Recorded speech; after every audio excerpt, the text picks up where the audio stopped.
Welcome back, everybody, to Two Guys and a Stack of Comics. It is Sunday, time for another edition of our Watchmen Challenge. First book that we are challenging Watchmen for is the greatest graphic novel or comic book of all time, Darwyn Cooke's DC: The New Frontier. Over the next year, Mike and I determined to try to find out what's the best comic book story of all time. So we're taking about 10, maybe 11 challengers, putting them up against Watchmen. We decided to start with this one here. So we are on the fifth part, breaking it down one chapter at a time. We are on chapter 9 and 10 of this story. I see you got your handy dandy compact version there. Got the compact version. Yes, for those who want to follow along, DC just released this $10 on it. We're not trying to make you buy it or anything. Mike, I think you've got a really cool version as well. You got one of the more classic ones that are out there. Lots of But editions of I this. I did buy the compact version for Jackson because he likes to read that format because it's reminiscent of manga. No, So, yeah, they've been lots of ways to consume it. We talk about the story kind of. We've gone through four parts already, and we're going two chapters at a time. Darwyn does a unique thing. This released in six issues, but there's sort of chapters in between, so we're just kind of tackling two at a time. We find ourselves kind of at the low point after the fourth part of our breakdown. The Flash is seemingly, deciding to retire. Wonder Woman has separated herself, saying the government doesn't really represent the ideals that she wants to anymore. You've got John Jones, who's basically determined that, hey, I just need to leave Earth. And we've got this mysterious thing of the center that keeps attacking and having the mysterious circumstances around it. We figured to this chapter we pick up with John Jones, Mike. John is determined to leave Earth. We get a pretty cool rocket launch scene, and then we pivot into some stakes for John Jones. How did you feel about how Darwyn started this chapter 9 of the story? oh, it's really good. I mean, for those of you that watch the animated version, this rocket sequence is completely different than the animated versions. We have the Challengers going up in the rocket, and and this classic scene right here, which I think they did a wonderful job animating that scene Mm-hmm. with John Jones inside the rocket facility. He's trying to get on that rocket to go home, and it's just great. I mean, and then the coloring too on that page, with the smoke in the background and the figures in the foreground, Mm-hmm. and then it goes to the yellow, like the rocket's about to blast off. And of course, this might be his only chance for John Jones to get back home. And in a split second decision of morality, he decides to save Faraday and pull him to safety. Mm-hmm. And that just shows, his character, and throughout us getting to know Martian Manhunter through this story, he has, and he has such empathy, even the scientist, that brings him forward from Mars, the empathy as he dies in his arms, Mm-hmm. and tries to assimilate into this culture. So yeah, he saves Faraday at great expense to his own self. No, I think it's one of the things that's interesting with us reading these and kind of breaking them down. You contrast this story with some of the other ones, and as we look at there's some comparisons between this and Watchmen in terms of this story does deal with a lot of real world issues, heroes being sort of persecuted, having the government come after them. What's great about this story and where I've always loved Darwyn's approach on this is more why superheroes are awesome, whereas Watchmen is more why superheroes would kind of suck. And so I love the Right. scene of John making that sacrifice of, these people who have hunted him. He doesn't, he's scared enough of humanity that he's basically like, man, I need to leave the planet. And yet, as you said, he touches on that heroism of his of just, nope, even with his only possible chance to go home, he makes that decision to save someone who's actively trying to stop him. That's why we love superheroes. That's why these characters have endured is decisions like that are selfless, that are show their humility. I love that scene of it, and I love that Darwyn did that with John Jones, the character. I think what I am more struck by as I read this for the third or fourth time is his dedication to this being a true DC story, We know if we did this stuff now, it would be more who's the more blockbuster character who could get that scene. I love that he dedicates time to the challengers and to John, to all these different characters who don't get as much of the spotlight in your mainstream books. We pivot to a kind of sadder scene of this, but I think again one that's kind of relatable to the time period when Adam Strange is in Arkham Asylum. And it's funny is that again what he's doing here, touching a little bit about how would the real world react to characters like this if we did have someone who said, oh no, there's this beam that takes me to a different planet. Right, Yeah, right. we're locking that guy away. And again, I thought that was a brilliant touch, some of these little things that Darwyn does that are just a couple page breaks here and there that And really add to the story. again, can we just give Darwin props for pulling out these characters like Adam Strange and the challengers of the unknown from the late 50s, early 60s, and bringing them into a story we could read and making them relevant again? Because those were great characters. Adam Strange was amazing before the era of Jack Schiff and stuff in the 60s, and uh, that book kind of took a nosedive. But back when it was in its, heyday and Carmine Infantino was penciling it, it was just such a great book and, lost to history by how many people, how many DC fans today know about Adam Strange or the Challengers of the Unknown? I mean, they are pretty obscure, but No, we I, sadly only get them in these mini series that typically are written by folks who want to deconstruct the characters further. That's the crazy thing in this is this Adam Strange panel dealing with it. It kind of reminded me of the Tom King story that he did, that 12 issue one, which was basically just an absolute destruction of Adam Strange. And it's like, man, can that oh, character catch a break in a DC story? I Um, love I love that they let him wear his little Adam Strange helmet in the Looney Bin. I think that that that is awesome, right? I love no, that. it's what I will say this story evokes, and I think it's so interesting in that when we read comic books now, one of the things is sometimes like you read the book and it just doesn't seem to have a lot of love for the source material. And what I will say Darwyn Cooks does is like it makes me want to go track down some Adam Strange comics. It makes me want to go track down some classic, stories with John Jones and the Challengers in that he does a great job of spotlighting and highlighting why these characters are relevant, why they're cool, why they matter. And as a fan, even if me and you being DC nerds, we know of these characters, but I can't say I've ever really dove in and read like an omnibus or a compendium of Adam Strange stories. And just these little panels, you're like, man, that is a cool character. Like, man, that'd be great to dive in and read Those some of those. stories are amazing. And then look at some of the art, like every page. I mean, I got to go on about the art and the Mhm. coloring. It's got that retro look that just takes you back to the 50s and 60s and the bubble space helmets, Yeah. That that was atypical of science fiction DC 1957, 58. They all wore the bubble helmet. I mean, Yeah. this is great. The coloring, you know. We see John Jones gets captured and he's kind of, even though he did the right thing. And again, I think that's a important portion is like John doesn't get rewarded really for doing No. the right thing. He's ultimately punished and captured for it. Um, we pivot a bit, we get the spaceship is launched and we get some interesting things. I love the little pivot that they have to the Tokyo Bay scene with the giant robot that Superman's fighting. Felt Yeah. very much out of a Fleischer cartoon kind of thing. Like you could see that as an episode. I thought that was really, really cool. And Or again, more of even these cool little page breaks that Darwyn does that just make you feel immersed in the world of DC that I thought was really, really cool. it made me think of early Japanese sci-fi from the 50s, 60s, Mhm. So I felt that touch was very much in the right vein for this book. And but then we get to find out that uh,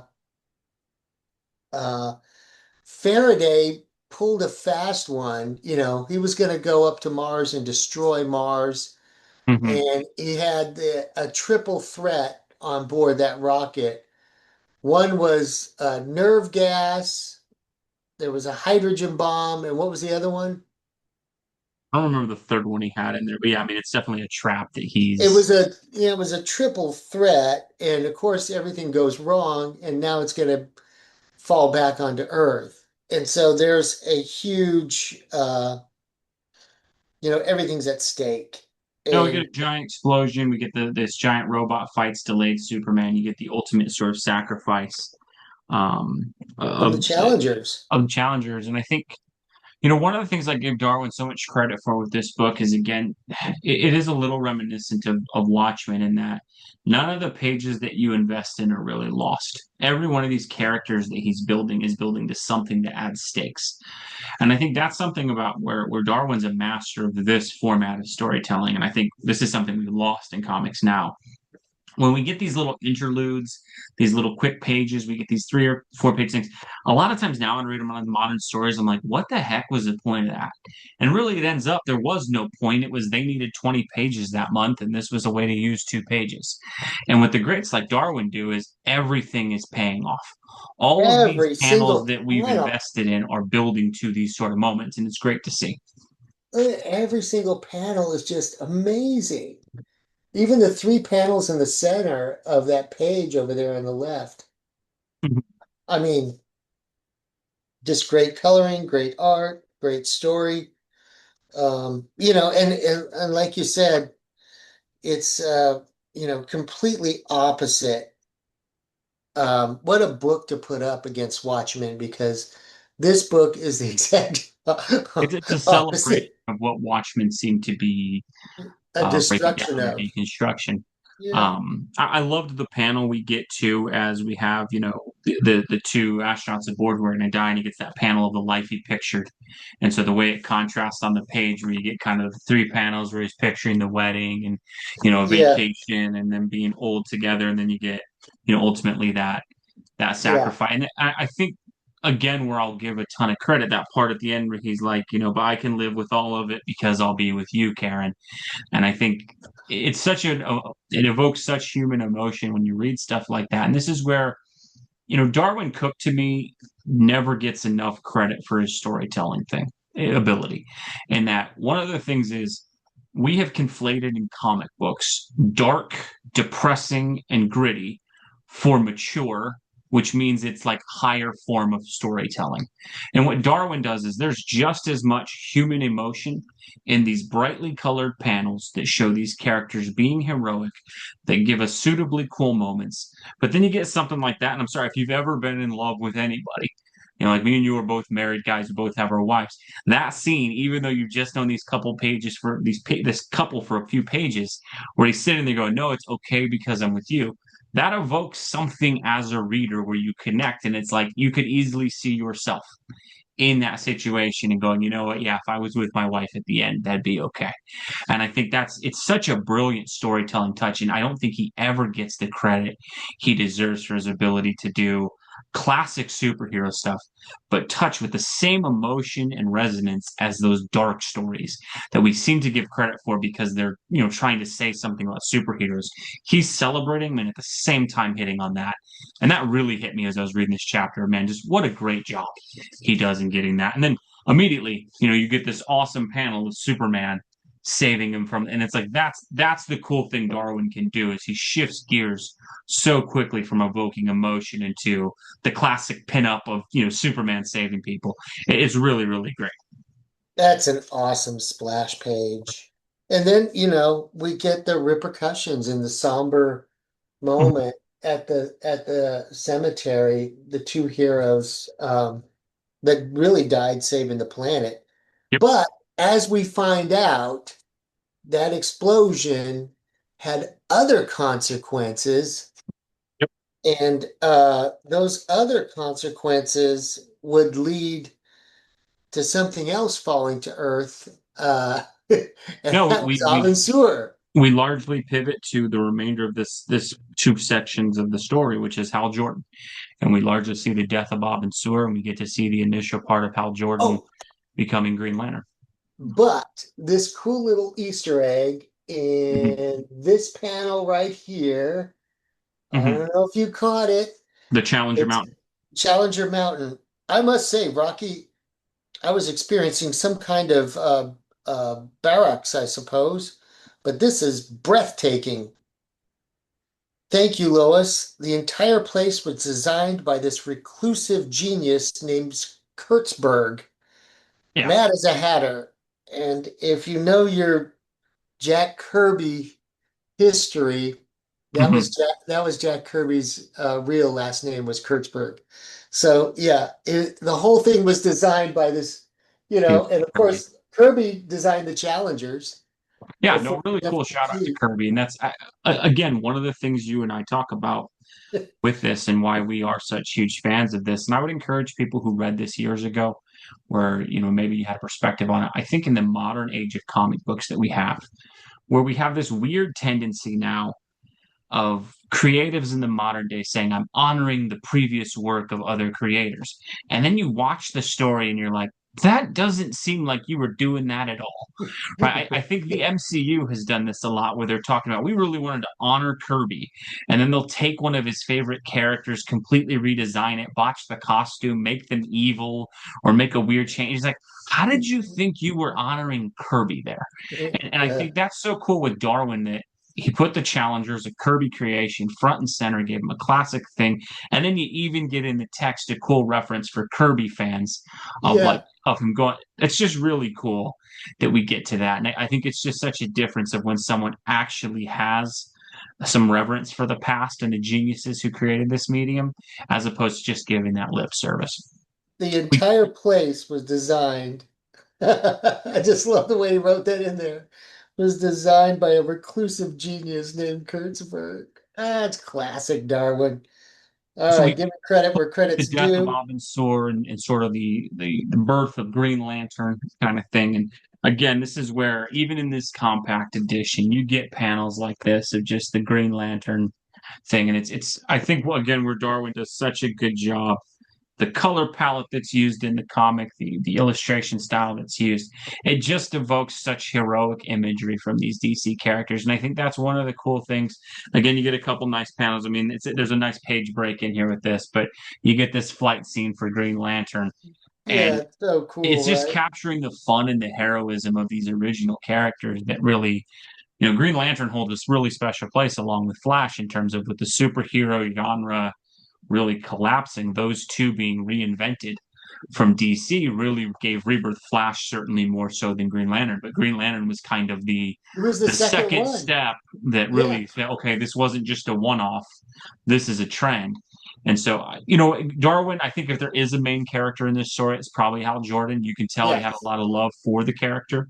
I And these agree. panels that he's showing, it reminded me, and I think I don't know if they took inspiration from this or not, but this Green Lantern flight sequence, it reminded me a lot of the best scene in that Man of Steel movie where Superman goes and you get the first flight and he's flying around the globe and you just that Yeah, cat.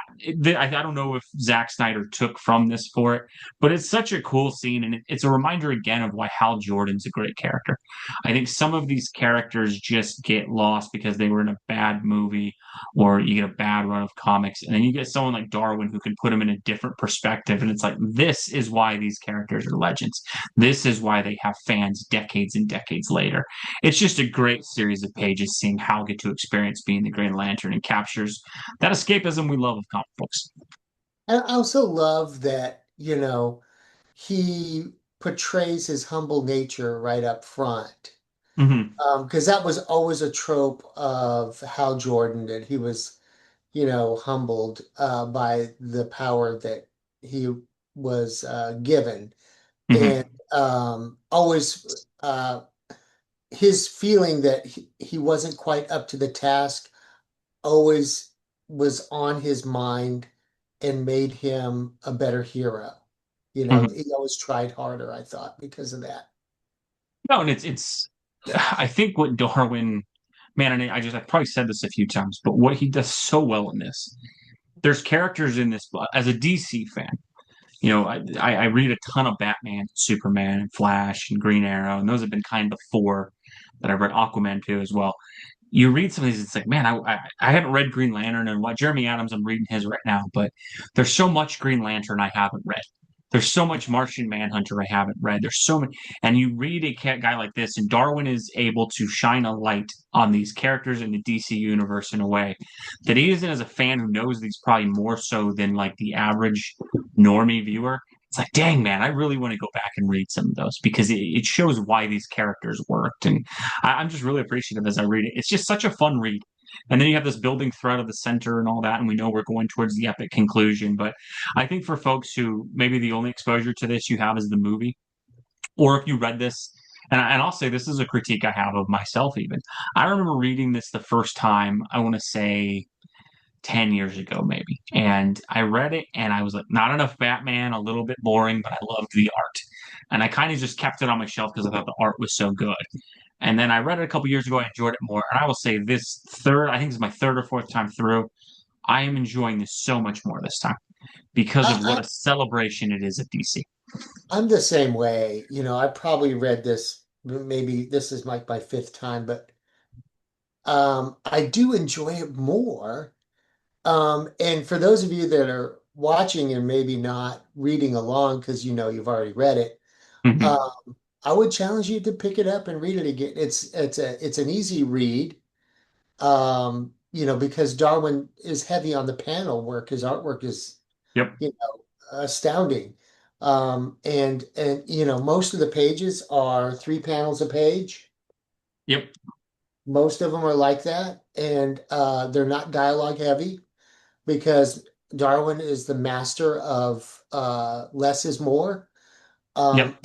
And he's also a master of the picture will fill in the other words for you because the picture is so good.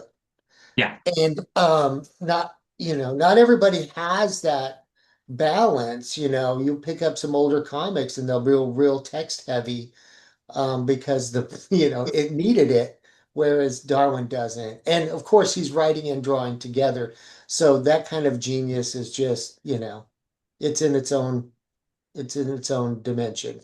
No, I mean, it's a fantastic story, and that kind of wraps up our fifth part on it. But as you said, I would encourage folks, if you haven't read this stuff before, give it a chance. I would reread it. I think it's really worth it. It kind of reminds me, and this is an obscure reference, but when I was a kid, my dad used to watch the movie Braveheart with Mel Gibson all the time. And as a kid, I appreciated it, but I thought it was a little bit boring. And there were parts that I remembered that stuck with me. But I was just like, I don't know. My dad watches this movie all the time. I don't think it's that great. And then, like a couple years later, as an adult, one of those nights where you're up too late, you turn on like TNT or whatever, and I catch the movie, and I'm like, I remember just being gripped. Like, man, this thing is amazing. No wonder he loved this movie. And by yeah, the end, there's these emotional moments, and that part at the end where he screams, freedom and all that. And you're like, holy cow, that's a great movie. And if you just let that first little impression of when you're, I think, a little bit younger or the first time you read it, you maybe had different expectations, it can paint that thing in a light. And I'll say, New Frontier, when you told me this was the one you wanted to first challenge Watchmen with, there's a little part of me going, man, I don't know if it's in the same level as Watchmen. I will say through 5 pieces, it's like, dang, man, this is really, really good and a lot better than I remember. But as always, folks, let us know. What are your thoughts down below? Agree or disagree? We hope you catch up with this. I know YouTube's trying to turn this whole thing to like a podcast thing on our thing. So if you see under podcasts, there's a Watchmen challenges there. The videos will post the same on YouTube as well. But let us know what you think. As always, have a great day, folks. God bless you. We'll catch you in our next video. thanks everybody.